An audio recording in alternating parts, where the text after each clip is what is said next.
Plant growth regulators. What are plant growth regulators? देखो, plant जो होते हैं, Playing from aces. जो प्लांट होते हैं, they are not like animals. ठीक है. First of all, they do not have nervous structure. They do not have nervous system. तो what how do they respond to different things? ये हमारे पास nerves है, तो we can respond to different things, but a plant cannot respond. ठीक है. तो इसके इसलिए there are certain chemical messengers in the plant that control growth and other responses of the plant. ठीक है. अब हमारा इस चैप्टर में main aim is to study different plant growth hormones या प्लांट ग्रोथ रेगुलेटर्स, और उनको डिटेल में देखना कि कौन सा हार्मोन कैसे एक्ट करता है. तो the thing is, plant growth regulators are classified as two types of hormones. Some of them are stimulating effect, यानी कि इंक्रीज करते हैं, और कुछ इनहिबिटर्स होते हैं, कुछ ग्रोथ को बढ़ाते हैं और कुछ ग्रोथ को रोकते हैं. तो on the basis of growth, the plant growth hormones are classified into two types. Some of them are plant growth regulating properties में, या तो वो इंक्रीज कर सकते हैं ग्रोथ को, या वो रोक सकते हैं. There are two types of hormones. ठीक है. सबसे पहले अगर हम बात करें इन कंपाउंड्स की, तो the term auxin is applied to indole 3 acetic acid, या जिसे हम बोले indole acetic acid, and to other natural and synthetic compounds having growth regulating properties. They are generally produced by growing apices of stems and roots, from where they migrate to the region of their action. So the thing is, अगर हम बात करें कि auxin, auxin is a chemical, and ये auxin chemical कहाँ पे secrete होता है? ये ऑक्सिन जो हार्मोन है, it it is produced by, सबसे पहले हम इसके पॉइंट बनाएंगे. तो सबसे पहला, it is produced by apices of the stems and roots. Apices मतलब tops, apices of stem and roots. ठीक है. दूसरा पॉइंट इज, सेकेंडली, मतलब एपिसेस मतलब टॉप्स, टॉप मतलब जो फ्लावर की टॉप है. ठीक है. या हम बोले स्टेम की जो टॉप है, वहां पे ऑक्सिन जो है प्रोड्यूस होता है. तो ऑक्सिन का केमिकल नेम क्या है? What is the chemical name of auxin? इसका chemical name is indole acetic acid, indole 3 acetic acid. ठीक है. अब बात ये आ रही है कि ऑक्सिन्स के एग्जाम्पल है दो. देखो, द थिंग इज, ऑक्सिन एक तो मेन है इंडोल एसिटिक एसिड, पर उससे एक सिमिलर केमिकल है, और दूसरा केमिकल सिमिलर है, जिनको हम बोलते हैं कि वो सिंथेटिक ऑक्सिन है. तो जो नेचुरल ऑक्सिन है, natural auxin is indole 3 acetic acid, या जिसे हम बोलते हैं IAA. कुछ ऐसे भी ऑक्सिन हैं जो सिंथेटिकली डिराइव करे गए हैं, एंड दीज सिंथेटिक ऑक्सिन्स कौन कौन से? सिंथेटिक ऑक्सिन्स आर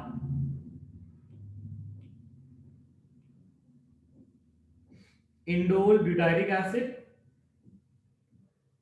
इन सब की प्रॉपर्टीज क्या है, इसको अभी हम देखेंगे,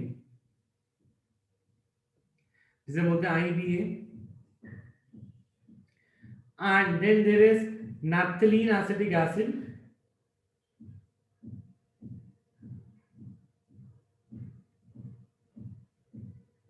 जिसे हम बोलते हैं NAA.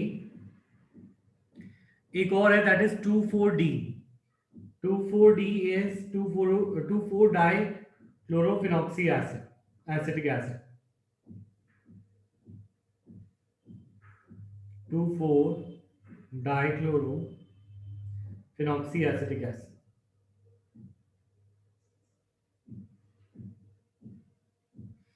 ठीक है। अब ये सारे के सारे नेचुरल ऑक्सीजन की तरह ही दिखते हैं, बट ये थोड़े से सिंथेटिक है, मतलब दे आर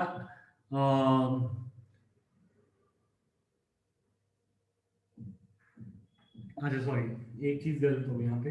जो इंडोल ब्यूटाइरिक एसिड है वो भी नेचुरल है, सिंथेटिक ये दोनों है। IAA और indole butyric acid both are natural.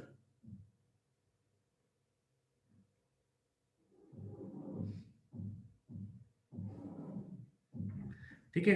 अब बात आ रही है कि ऑक्सीजन का रोल क्या है, what is the function of oxygen. ठीक है, तो इसकी फंक्शंस की बात करते हैं। अभी हमने केमिकल नेम एटसेट्रा जाना, now we are looking at the functions of oxygen. और फंक्शंस ऑफ ऑक्सीजन में सबसे पहले तो देखिए ये क्या करता है, इट इनिशिएट्स रूटिंग, रूट्स को इनिशिएट करता है।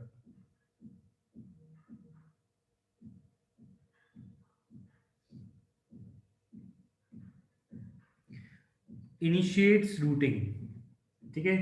सेकेंडली रूट्स, जैसे स्टेम कट कर दिया हमने, किसी प्लांट लिया और उस प्लांट को की स्टेम को कट कर दिया, तो थोड़ी देर बाद उससे स्टेम से रूट निकलना शुरू हो जाती है, दिस इज कॉल्ड रूटिंग। तो रूटिंग में हेल्प करता है ऑक्सीजन, ठीक है। सेकेंडली इट प्रमोट्स फ्लावरिंग,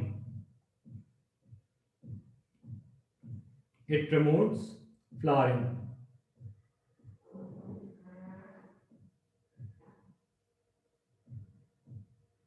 ठीक है।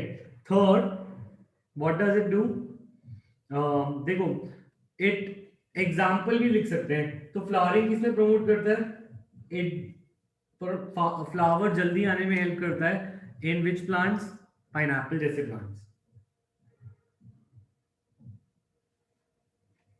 ठीक है। Next, they help in to initiate rooting in stem cutting. Next is they prevent leaf and fruit drop. Leaf और फ्रूट का गिरना उसे रोकता है, it prevents leaf and fruit drop, ठीक है। नेक्स्ट, अब होता क्या है, बट जो राइप फ्रूट होते हैं, जो पक गए हैं फ्रूट, उनको गिराने में हेल्प करता है। तो वी विल राइट कि इट प्रमोट्स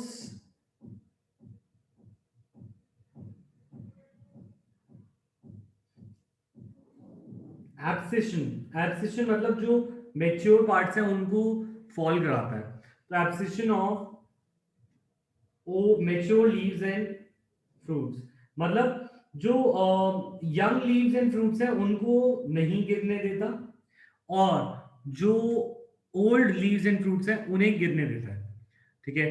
तो this is the function of oxygen. ये किसकी फंक्शन है, ऑक्सीजन, चाहे वो हमारा नेचुरल हो या सिंथेटिक हो, दोनों ऑक्सीजन में ये काम करता है, ठीक है।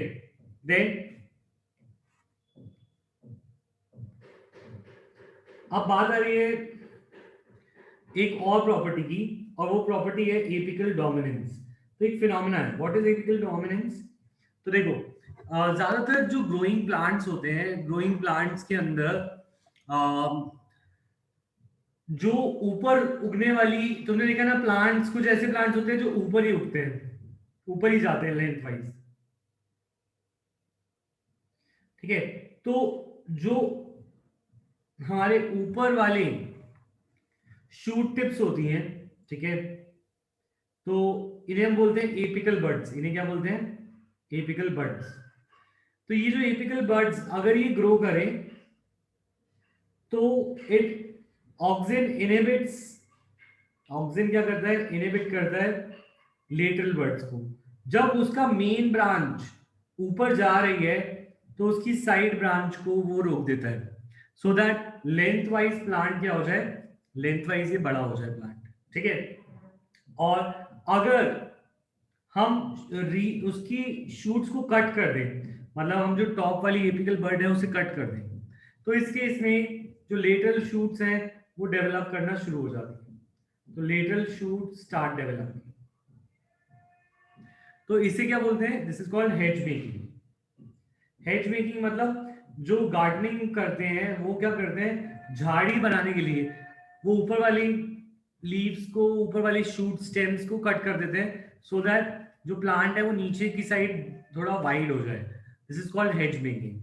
तो ऑक्सिन जो होता है, अगर टॉप वाला बर्ड अभी ग्रो कर रहा है तो वो लेटरल बर्ड्स को ग्रो नहीं करने देता, पर अगर हम इसे हम बोलते हैं, इस फिनोमेना को बोलते हैं एपिकल डोमिनेंस।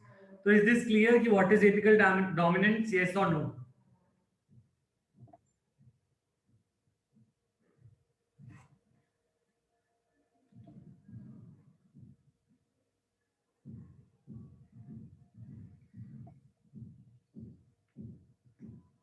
बोलो अश्मीत, निम्रत, कनिष्का, खुशी। देखो यस सर। प्लांट्स में क्या होता है, अगर टॉप वाली बर्ड जो है ग्रो कर रही हो तो उसकी साइड वाली बर्ड्स को ग्रो नहीं होने दे दिया जाता। कौन नहीं करता? ऑक्सिन। ऑक्सिन जो है वो टॉप वाली बर्ड को ग्रो करने देगा पर साइड वाली को ग्रो नहीं करने देगा, इसलिए प्लांट लेंथ वाइज ग्रो करता है। बट गार्डनर्स क्या करते हैं, वो ऊपर वाली लीफ, ऊपर वाली बर्ड को कट कर देते हैं। अगर वो ऊपर वाली बर्ड को कट कर देंगे तो प्लांट नीचे से ग्रो करना शुरू हो जाएगा। ठीक है?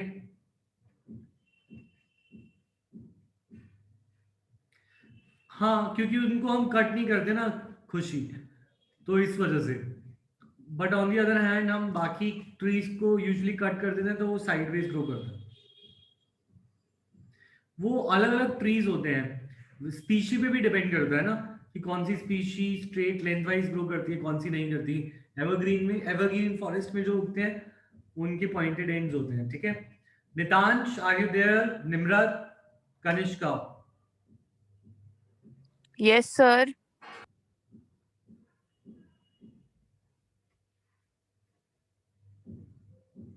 ठीक है,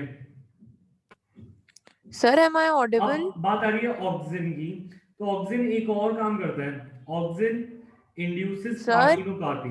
क्या इंड्यूस करता है? It induces a phenomena known as parthenocarpy. Parthenocarpy होता क्या है? One sir am I Audible?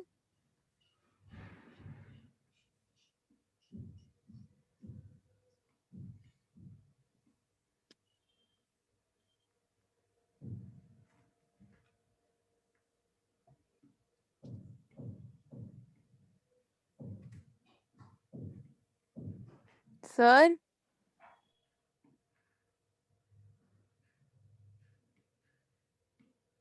देखो, व्हाट इज पार्थिनोकार्पी? पार्थिनोकार्पी होता है development of fruits without fertilisation.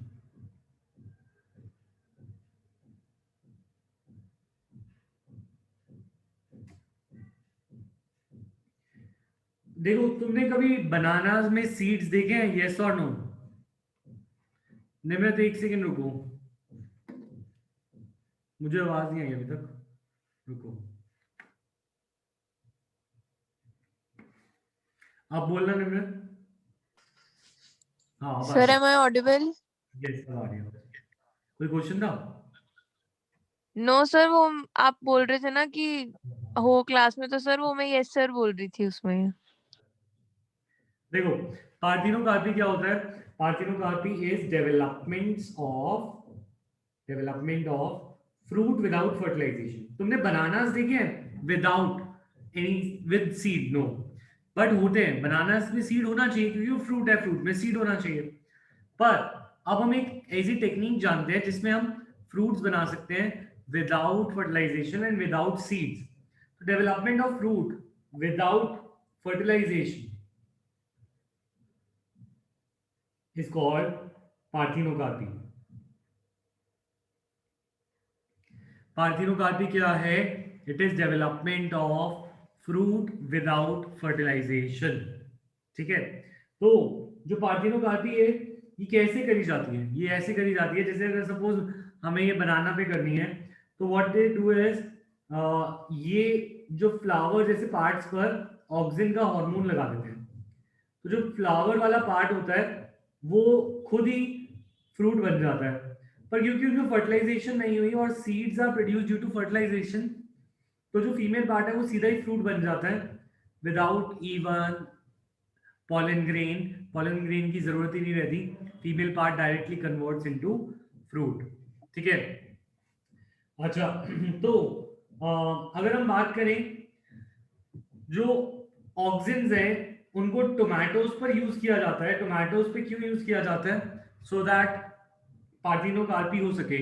ऐसे टोमेटोज बनाए जाते हैं जो बिना फर्टिलाइजेशन के टाइम को सेव करते हैं और ज्यादा ईल्ड देते हैं। ठीक है, उसके अलावा some of them are used as herbicide also. कुछ हर्ब्स को खत्म करने के लिए भी काम आते हैं। जो हमने पढ़ा था सिंथेटिक ऑक्सिन है 2,4-D, तो ये क्या करता है, ये डाइकॉट वीड्स को, छोटे छोटे प्लांट्स को किल कर देता है और ये मैच्योर प्लांट्स को कुछ नहीं कहता। तो the thing is auxin can also be used as a herbicide. ठीक है, छोटे छोटे हर्ब्स को किल करने के काम आ सकता है। It is also use to prepare weed free lawn by gardeners. Gardeners भी इसको डाल देते हैं सो दैट वीड ना उगे। ठीक है, जो जंगली पौधे होते हैं वो ना उगे। ठीक है, अब auxin also controls xylem differentiation and helps in cell division. तो अब ऑक्सिन के बहुत सारे पॉइंट्स हो गए। अब इन सब पॉइंट्स को कैसे लर्न करेंगे हम, क्योंकि मेन थिंग इज बायो में लर्निंग मुश्किल हो जाती है। कभी कभी हमें टेक्निक नहीं पता होता कि हम कैसे पढ़ें, तो वो चीजें और मुश्किल लगती हैं। तो फॉर एग्जांपल अभी तक हमने जो ऑक्सिन्स के फंक्शंस देखे उन सबको एक बार दोबारा लिखते हैं और एक शॉर्ट फॉर्म बनाते हैं जिससे हम ऑक्सिन्स को लर्न कर सकें। ठीक है, तो let us start with those which we have studied पहले।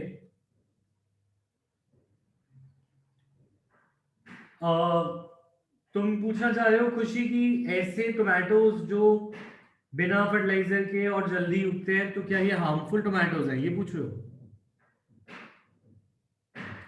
नहीं, हार्मफुल नहीं है, क्योंकि ये भी नेचुरली है। जो हॉर्मोन्स हैं वो भी थोड़े नेचुरली हैं, बट द थिंग इज वो थोड़े कच्चे होते हैं कभी कभी। और अगर हम सिंथेटिक केमिकल लगाएं जैसे 2,4-D, तो वो हार्मफुल होता है। ठीक है, but most of the fruits जिनकी शेप बड़ी होती है उनको आज हम ऐसे हार्मोन और केमिकल लगा के प्रोड्यूस कर रहे हैं। ठीक है, तो ऑक्सिन्स के अंदर लेट अस सी ऑक्सिन्स को हम कैसे लर्न करें।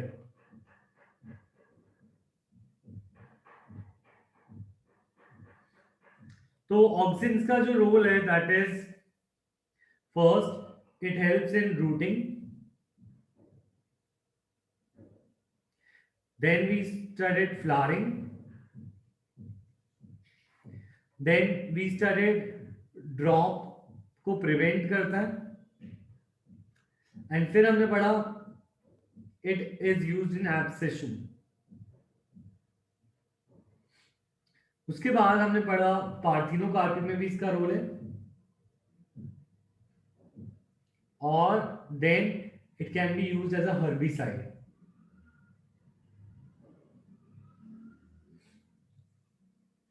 अब इन सबको याद कैसे करें? ठीक है, तो इसको याद करने के लिए हम क्या लिखेंगे, देखो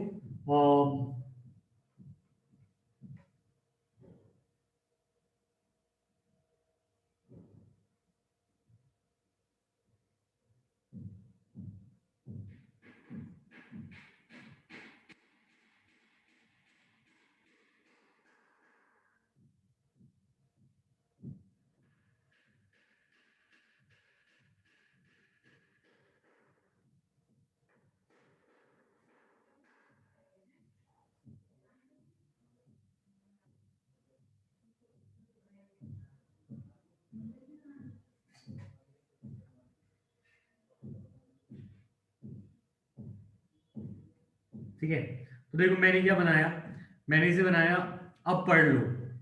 तो अब पढ़ लो का मतलब क्या है, देखो ए abscission, P a meaning parthenocarpy, ठीक है, डी माने ड्रॉप, लीव ड्रॉप, ठीक है, H for herbicide, and flow flow flowering के लिए। ठीक है, तो अब तुम भूलोगे नहीं। अगर तुम ऐसे टेक्निक्स बनाते हो बायो में तो वो लर्न करने के लिए आसान रह जाते हैं। अब तुम्हें ऑक्सीजन को अगर याद करना है तो बस तुम्हें ये याद रखना है, अब पढ़ लो इसमें क्या क्या चीजें हैं उसको समझकर यू कैन राइट। ठीक है, तो तुम्हें याद हो गया, कैसे याद करोगे इसे, यस और नो समझोगे बात, ऐसे बना लोगे अपने निमोनिक्स।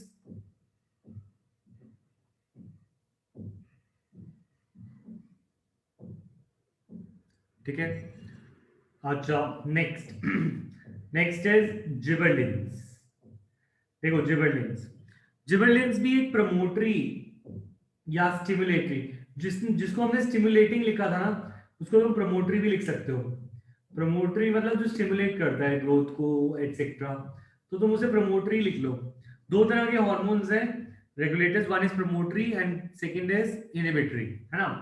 तो अब total there are 100 types of gibberellins and they are found in different fungus and plants। Fungus plants में मिला के ये पाए जाते हैं। ठीक है, they are denoted as GA1, GA2, GA3, ऐसे 100 है, तो 100 जिबरलिन्स हमें मिलते हैं। ठीक है, तो first gibberellin acid, gibberellic acid was GA3, मतलब जिबरलिन्स टोटल 100 है, जिबरलिन्स आर टोटल 100। ठीक है, पर जो फर्स्ट था वो था GA3, that is gibberellic acid.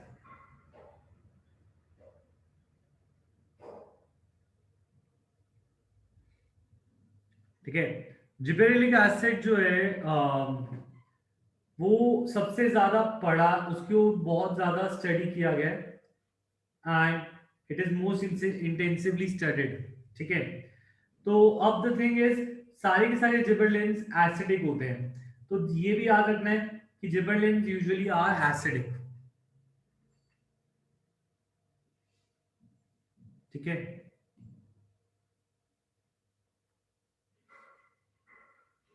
Routing रह गया,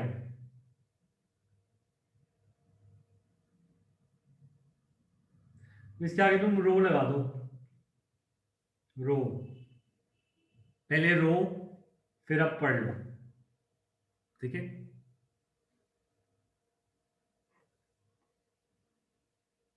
पर तुम पढ़ लेना, रोना मत। तो द थिंग इज सबसे पहले जिबरलिक एसिड सारे एसिडिक हैं, और उसके बाद उनकी क्या क्या फंक्शंस है। सबसे पहले they cause an increase in the length of the axis, length of the grape stalks, grapes को बढ़ाने के लिए काम आते हैं। ठीक है, they are used to elongate fruits and improve its shape. जैसे एप्पल है, एप्पल जो है वो छोटे होते हैं, पर उनको बड़ा लंबा करने के लिए वी कैन यूज जिबरलिक एसिड।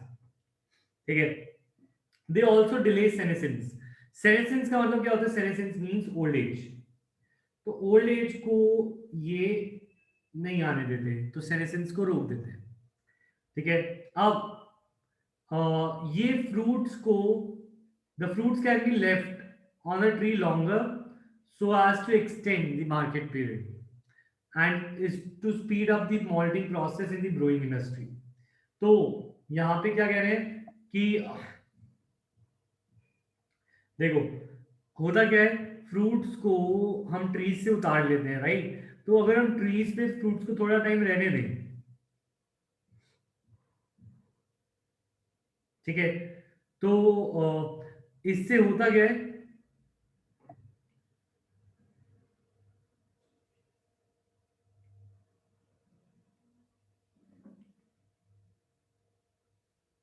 ठीक है, अगर फ्रूट ज्यादा टाइम तक पेड़ पे रहते हैं तो ज्यादा अच्छे से पक जाते हैं, और पके हुए फ्रूट जो हैं वो खराब नहीं होते।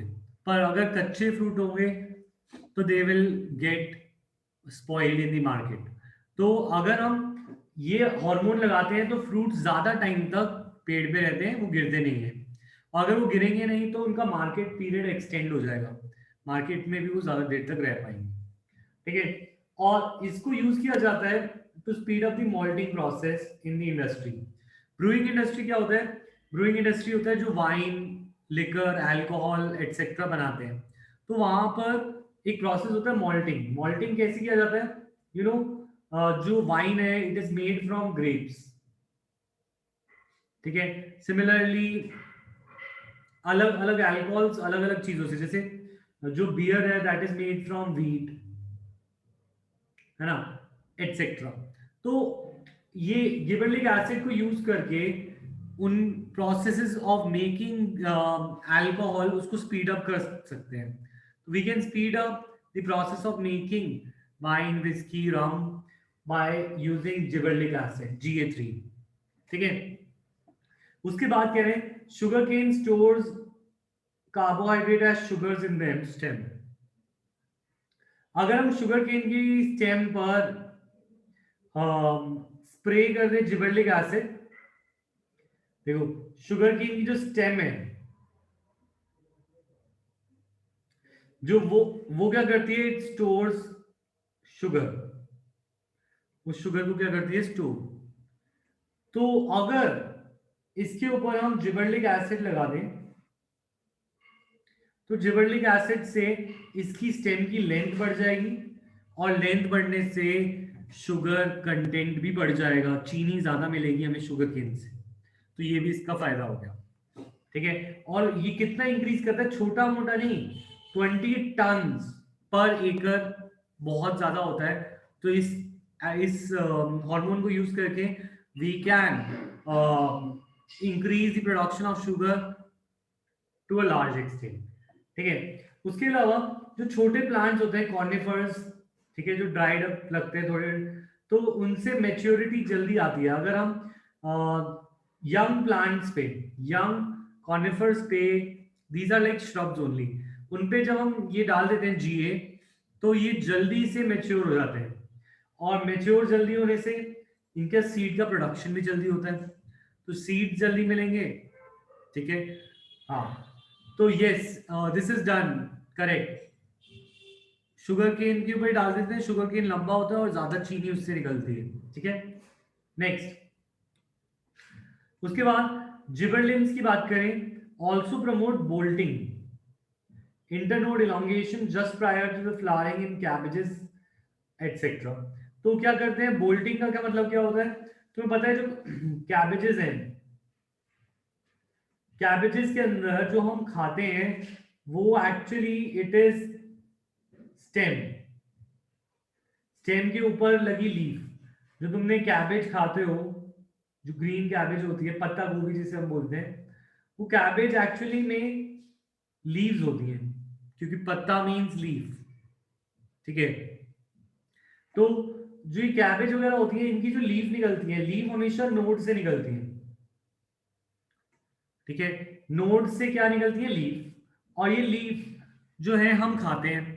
तो क्या कह रहे हैं कि जब हम जिबरलिक एसिड फ्लावरिंग से पहले कैबेज जैसी वेजिटेबल्स में डालते हैं, तो कैबेज जैसी वेजिटेबल्स में जो इंटरनोड होता है वो इलोंगेट हो जाता है। इंटरनोड माने नोड, दो नोड्स के बीच का डिस्टेंस इज कॉल्ड इंटरनोड। तो और ज्यादा लीफी लगेंगी, और इंटरनोड जो होता है इलोंगेट हो जाता है। अगर इंटरनोड इलोंगेट हो जाएगा तो उससे और ज्यादा लीफ को स्पेस मिलेगी ग्रो करने की, और ज्यादा लीफी हो जाएगा हमारे कैबेज, ठीक है। हाँ बोलो अश्विनी, क्या डाउट है? खुशी, ये तुम्हें नहीं मिलेगा, ये एक्चुअली वहीं पे फार्मर्स की मार्केट में ही मिलते हैं। हाँ अश्विनी, डाउट पूछो।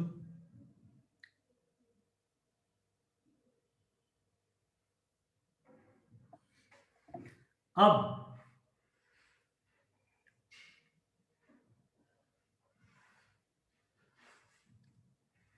नहीं देखो, एक्चुअली जो अगर हम नॉर्मल नेचुरल हार्मोन यूज करें तो नेचुरल हार्मोन में कोई नुकसान नहीं होता, बट अगर हम कोई सिंथेटिक हार्मोन या सिंथेटिक केमिकल यूज कर रहे हैं देन इट इज हार्मफुल। जैसे फॉर एग्जांपल हम इंडोल एसिटिक एसिड यूज करें, इंडोल ब्यूटारिक एसिड यूज करें, तो इट इज नेचुरल वे में रहता है। पर अगर तुम 2,4-D यूज कर रहे हो तो इट कैन हार्म यू जब तुम उसे खाते हो। यही तो बोलते हैं ना कि आजकल वेजिटेबल्स और फ्रूट पे केमिकल लगा हुआ आता है, उस केमिकल को धोना होता है, ऐसा बोलते हैं ना। तो वो इसीलिए बोलते हैं बिकॉज ये केमिकल्स जो है ये लगाए जाते हैं सो दैट फ्रूट और फ्लावर ज्यादा बड़े बड़े हो सके। काइंड ऑफ लाइक आर्टिफिशियल है but still it goes on. ठीक है. नेक्स्ट, अब अगर हम बात करें जिबरलिंस की, तो हमने जिबरलिंस में क्या क्या पॉइंट्स पढ़े. Let us revise जिबरलिंस.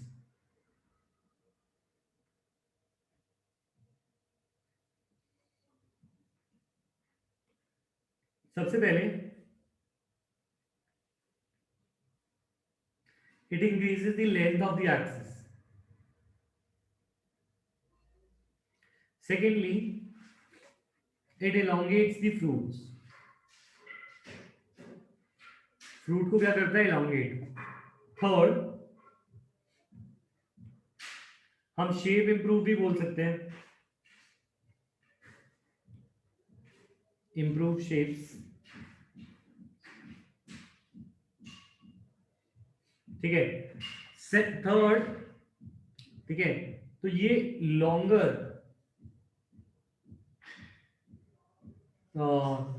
Time on trees.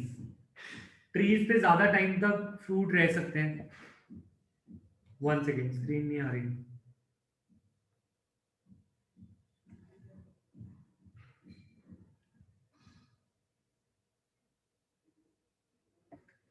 ठीक है. नेक्स्ट, फोर्थ,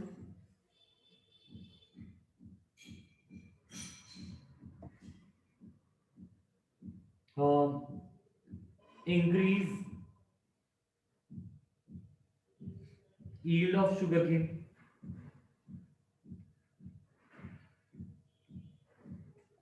ठीक है. देन फिफ्थ, ठीक है, faster maturity in conifers. Shrubs में जल्दी सीड्स आते हैं, ज्यादा सीड्स आते हैं. Next, then it promotes bolting. ठीक है, यानी कि इंटरनोड को इलोंगेट करता है इन कैबेज. तो अब ये सारे पॉइंट्स हैं. Let us see if you can make a mnemonic out of it. तुम ट्राई करो.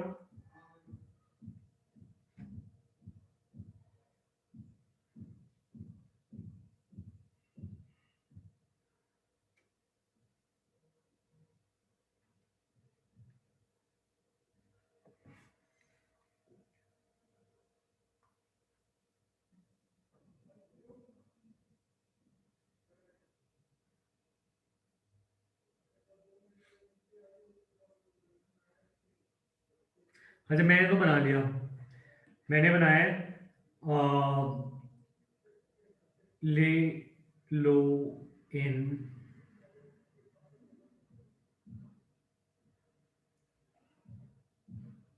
शुगर सीड कैबेज को.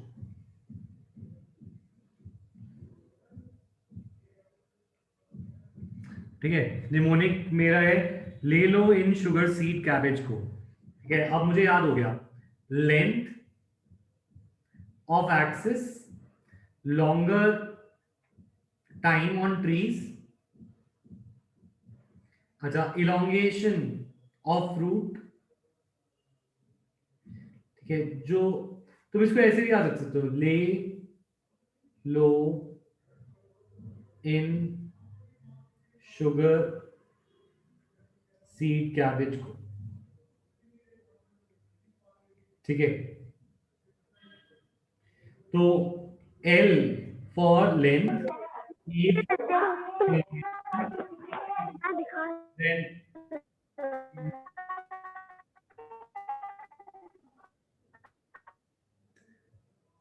then we have elongation.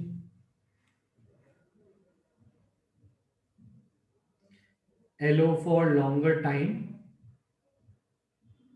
on trees, increase yield in sugar.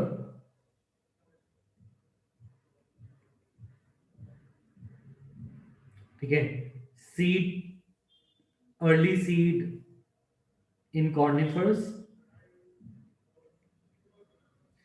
Cabbage में बोल्डिंग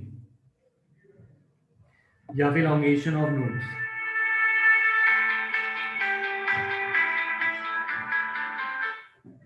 हेलो, हाँ सर, ठीक है।